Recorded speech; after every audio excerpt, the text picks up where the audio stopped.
Assalaamu calaykum waraxmatullaahi wabarakaatu dhammaan asxaabta ku xiran channelkan dunida dacaladeeda meel walba aad ka joogtaan waxaan idiin soo gudbin doonaa astaamaha lagu aqoonsado qofka hanka sare leh. Astaamahani waa astaamo lagu yaqaano qofka hanka sare leh, aad ayayna u fara badan yihiin waxaana ka soo qaadan doonaa ilaa 6 astaamood. Astaanta koowaad waa qof leh yool cad, qorshe degsan iyo aragti dheer. Arrintani waxay u sahlaysaa qofka waxyaabo badan oo ay dadku haystaan inaan la samayn karin, la gaari karin riyo iyo malawaal ah. Astaanta labaad waa qof hiigsada inuu meel weyn ka gaaro cibaadada Alle. Astaanta saddexaad waxyaalaha liita ayuu iska koryeelaa, wixii fiicanna waa uu qaataa.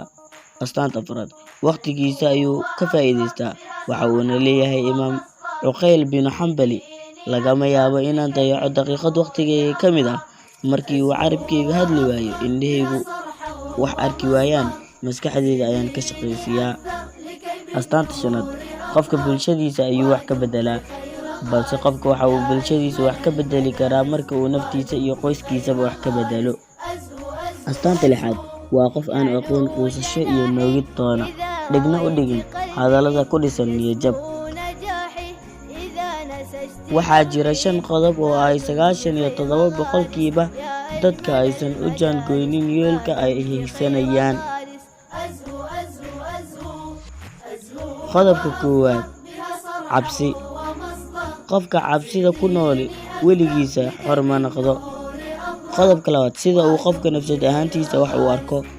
Waxaad ogaataa inuusan waxtarkaaga wax weyn ahayn haddii uusan waafaqsanayn sida aad nafsad ahaantaada wax u aragto. Waayo niyad jabka uu qofka dareemo waxa uu saameyn weyn ku yeelan karaa tallaabooyinka uu hore u qaadi lahaa. Qodobka saddexaad dibdhiga. Walaal ka digtoonow inaad caado ka dhigato hawl kuu taala maanta inaad beri ka dhigato.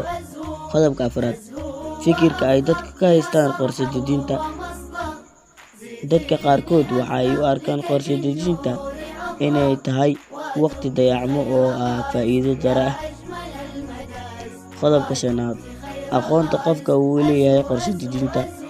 Dadka qaarkood waxa uu suurtagal inay jecel yihiin qorshe dejinta, laakiin waxaa ka maqan qaabkii ay u dejin lahaayeen qorshaha.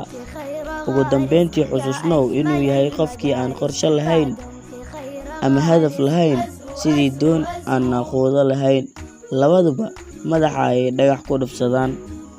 Halkaas ayaan kusoo gabagabeynayaa astaamaha qofka hanka sare leh. Adiguna noqo qofkii ku dhaqmi lahaa insha Allah. أزهو وأفخر بها صرحا ومصدر